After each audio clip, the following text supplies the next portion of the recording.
بسم اللہ الرحمن الرحیم۔ السلام علیکم۔ شام میں احمد الشرا نے کس طرح پانسا پلٹا اور کس طرح تقدیر ان کا ساتھ دے رہی ہے، اور شام میں ایسے واقعات ہوئے ہیں جن کا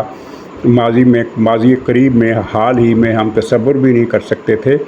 ان واقعات کی تفصیل میں آپ کے سامنے رکھتا ہوں۔ اس کے علاوہ پاکستان میں غیرت کے نام پر بے غیرتی کا جو سلسلہ شروع سے جاری ہے، اب اس پر بریک لگانے کا وقت آ گیا ہے، اور ضرورت ہے کہ کوئی جس طرح ایک اجتماعی پولیس مقابلہ ہوتا ہے، جرگے ختم کرنے کی ضرورت ہے اور ان لوگوں کو اجتماعی سزا دینے کی ضرورت ہے۔ ایسی سزا جو آخری سزا ہوتی ہے، جس کے بعد کوئی سزا نہیں ہوتی، کیونکہ ان لوگوں نے پاکستان کے سماج کو پوری دنیا میں بدنام کر کے رکھا ہے، اور پوری دنیا یہی سمجھتی ہے کہ پاکستان وہ جو ڈارک سینچریز کا جو زمانہ تھا، قرون مظلمہ کا جو زمانہ تھا پاکستان میں، اب تک اس کا راج ہے۔ یہ ایک غیر متمدن، غیر مہذب اور جنگلی اور وحشی ملک ہے، حالانکہ ایسا نہیں ہے۔ ایک اقلیت ہے جو پاکستان میں غیرت کے نام پر بغیرتی کا مظاہرہ کر کے پاکستان کو بھی نقصان پہنچا رہی ہے، بے گناہوں کو قتل کر رہی ہے اور ذلت کما رہی ہے۔ ان پر کچھ تبصرہ کریں گے، اور پھر کچھ ایک دو دوسرے واقعات بھی، کہ کس طرح بشرا بی بی جس کے جادو کا ڈنکا بولتا تھا، اب جیل میں عبرت کا نشان بنی ہوئی ہے، اور کئی باتیں بشرا کے اس عبرتناک ماحول کے بارے میں لوگوں کے علم میں نہیں ہیں، تو اس پر ہم بات کریں گے۔ ناظرین، شام پر اسرائیل کے حملوں سے جو صورتحال تشویشناک ہو گئی، اور ہمارے یہاں بہت سارے لوگوں نے جو شام کے حالات سے واقف ہی نہیں ہیں، شام کی حکومت کو گالیاں دینا شروع کر دی کہ وہ اسرائیل کے سامنے جھک گئی ہے، اسرائیل کے سامنے بک گئی ہے، اور وہ اس حقیقت کو نظر انداز کر گئے کہ شام میں ایسی حکومت قائم ہے جو دنیا بھر میں ایک منفرد واقعہ ہے، کہ جس کے پاس نہ فضائیہ ہے، نہ نیوی ہے، اور نہ ہی کوئی ویل ایکوپڈ قسم کی فوج جس کے پاس ہے۔ میں نے اپنے ایک ولاگ میں بتایا تھا کہ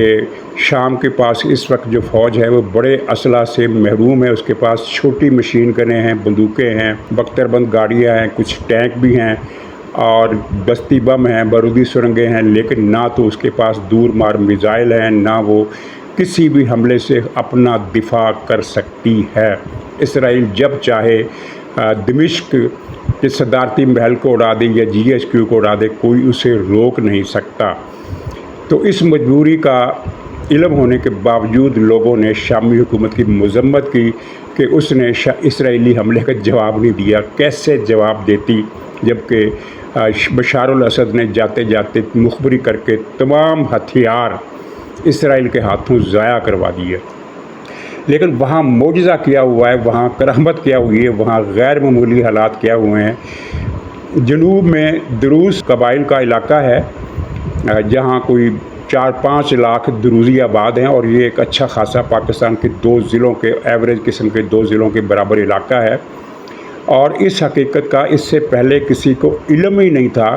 کہ عرصہ دراز سے یہ علاقہ شام کے نقشے میں تو شامل ہے، لیکن شام کی اس پر عمل داری نہیں ہے۔ بشار الاسد، اس کا باپ حافظ الاسد، ان کے ادوار میں بھی یہ علاقہ انڈیپینڈنٹ علاقہ بنا ہوا تھا اسرائیل کی ملی بھگت سے، اور اسرائیل کے ساتھ اس ملی بھگت میں بشار فیملی بھی شامل تھی۔ تو پھر ایک واقعہ ایسا ہوا جس نے سارا ماحول بدل دیا۔ اسرائیل جو اس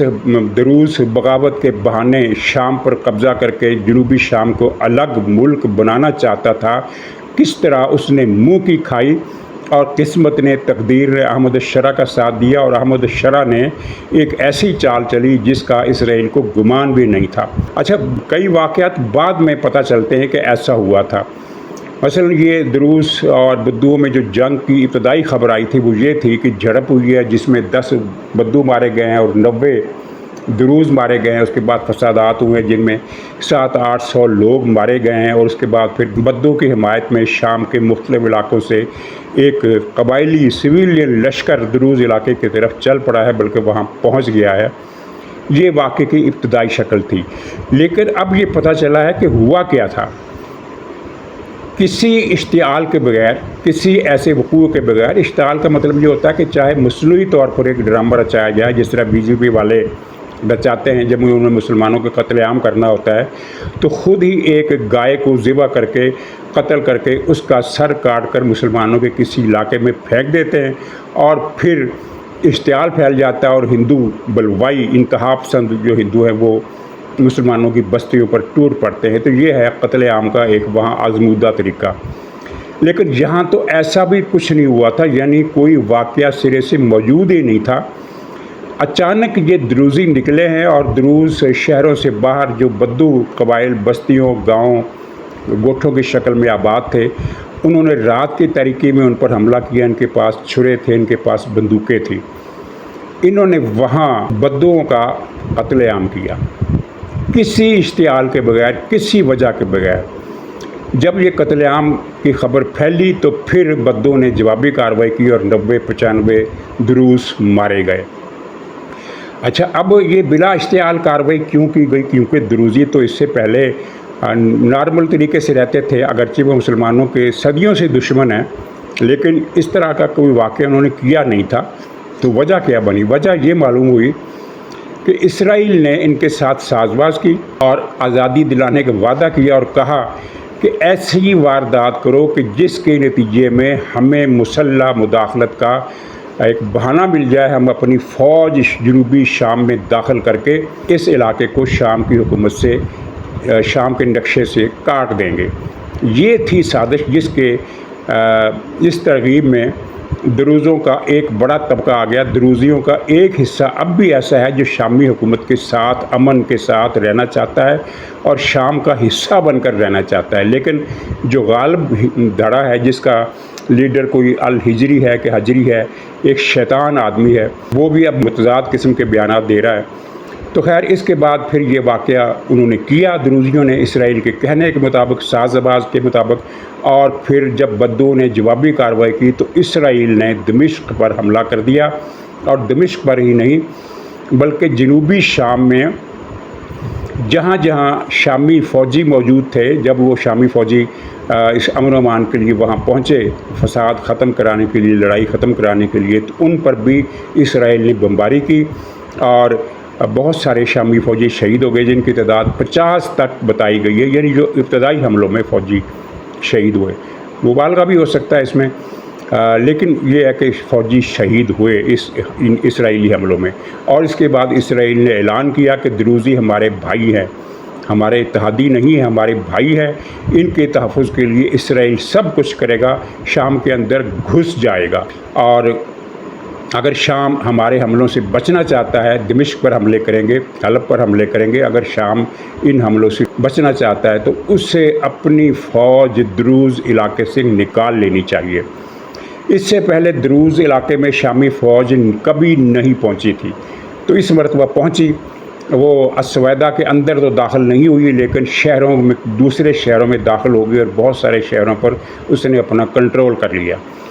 اسرائیل نے جب یہ دھمکی دی کہ ہم شامی شہروں پر حملے کریں گے، حلب پر حملے کریں گے، دمشق پر حملے کریں گے، حما پر حملے کریں گے، تو اس کے بعد احمد شرح نے ایک چال چلی۔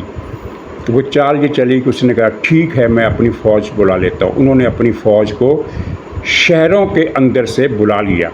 السویدہ شہر میں تو خیر وہ داخل بھی نہیں ہوئی تھی، لیکن جن دوسرے شہروں میں وہ داخل ہوئی تھی اور کنٹرول سنبھال لیا تھا، وہاں سے نکل گئی، لیکن دروز علاقے سے نہیں نکلی، دروز علاقوں میں موجود رہی، یعنی شہروں کے باہر موجود رہی۔ اور اس کے بعد پھر آپ سمجھ سکتے ہیں کہ کیا ہوا۔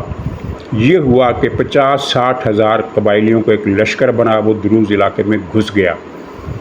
شام کے صدر نے اسرائیل کو سمجھا دیا کہ اگر ہم نکلیں گے تو پھر یہ آئیں گے، ان کا کیا کرو گے؟ ظاہر ہے ان قبائلیوں پر بمباری اس لیے مشکل ہے کہ وہ قبائلی ہیں، وہ کوئی فوجی قافلے کی شکل میں نہیں ہیں، وہ شہروں میں گھسے ہوئے ہیں دروزیوں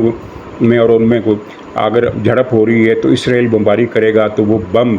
دروزیوں پر گرے گا یا قبائلیوں پر، اس لشکر پر گرے گا، اس کی کیا گارنٹی ہے؟ تو اسرائیل پھر اس صورتحال سے پریشان ہوا۔ اس کے بعد پھر امریکہ حرکت میں آیا، اور امریکہ نے، اچھا میں یہ بتا دوں کہ امریکہ کو شام سے کوئی ہمدردی نہیں ہے، شام کی جو تحریک ہے اس کو وہ جہادی تحریک سمجھتا ہے، اور اس کی بنیادیں ہیں اخوان المسلمین، جس کا نام امریکہ برداشت نہیں کرتا، جس کے حکم پر صدر سیسی نے مصر میں 10,000 اخوانی کو اکٹھا کر کے گھیرا ڈال کر ان پر پٹرول چھڑک کر آگ لگا کر سب کو زندہ جلا دیا تھا۔ دنیا کی تاریخ میں اتنی بڑی تعداد میں لوگوں کو زندہ جلائے جانے کا یہ پہلا واقعہ تھا۔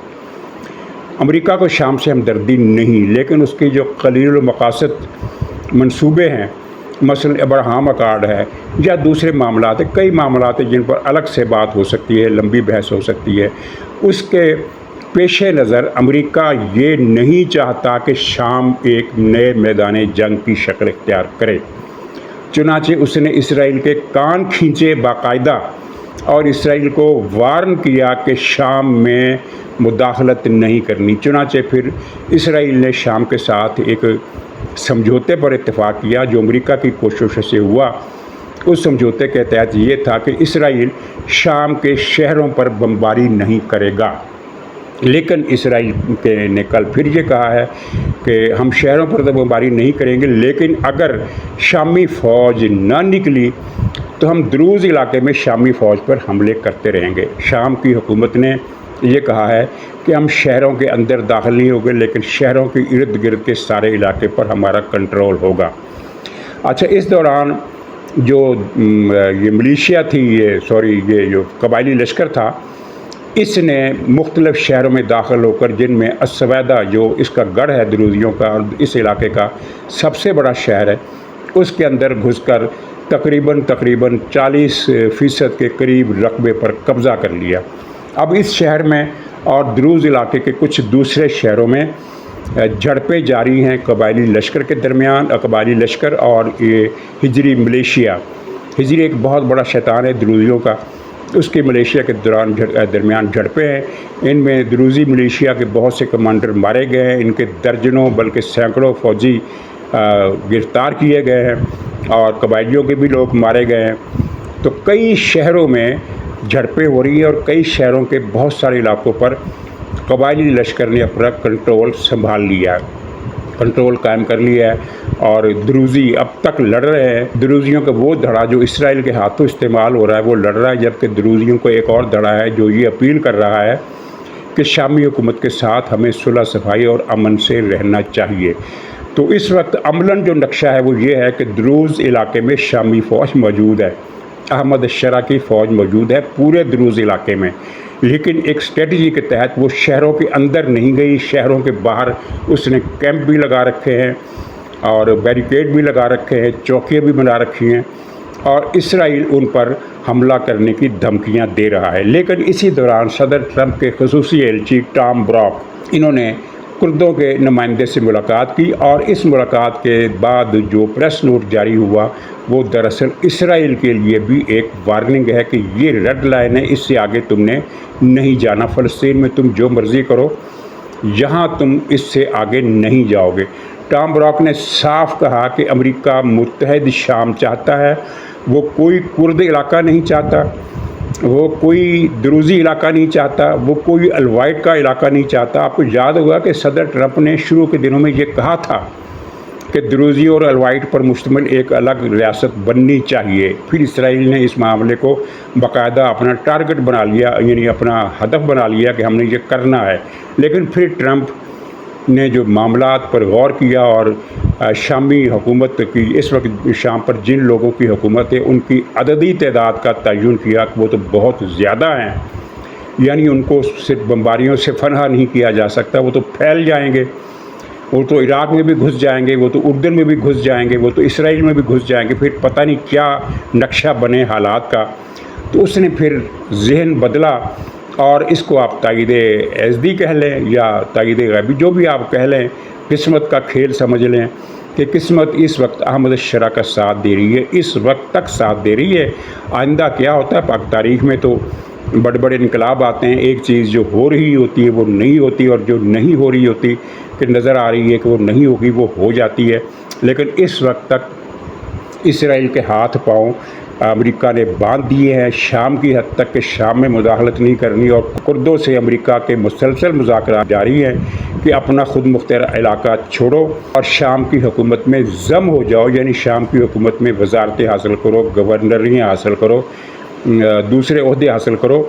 لیکن کرد علاقے کو شام کا باقاعدہ حصہ مانو اور الوائٹ یا دروزائٹ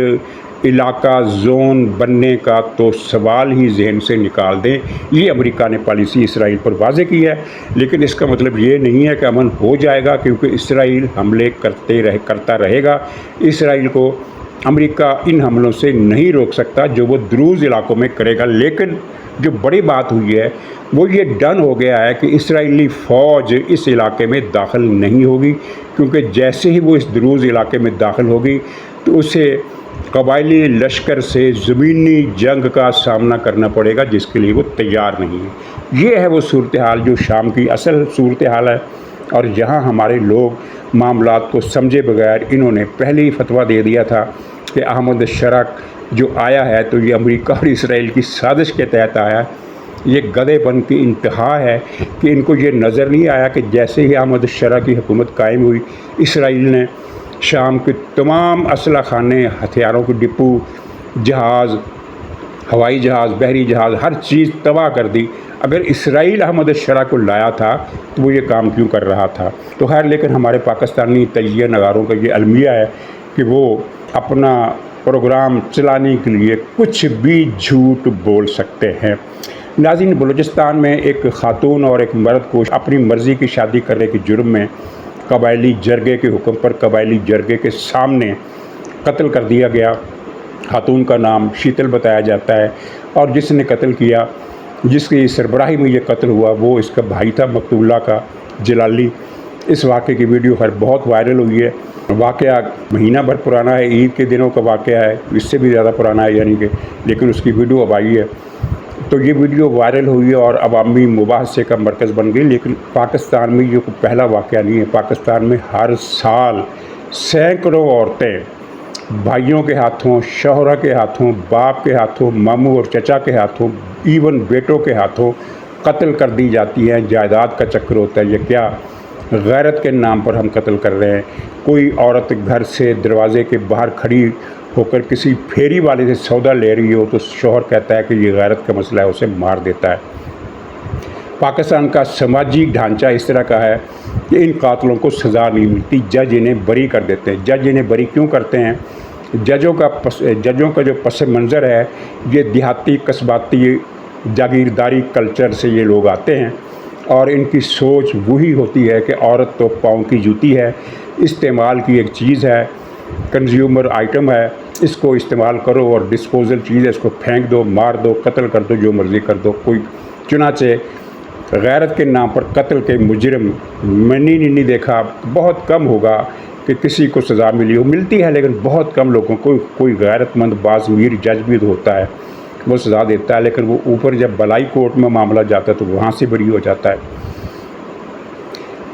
اب اس مسئلے پر جو غل مچا ہے تو یہ اس کی قربانی شیتل نامی خاتون کی، ظاہر ہے اسے شہید کیا گیا اور اس کے خاوند کو بھی شہید کیا گیا۔ اس نے مرنے سے پہلے کھڑے ہو کر ثابت قدمی سے ڈرے سہمے بغیر یہ کہا کہ میں نے شادی کی ہے، کوئی گناہ نہیں کیا۔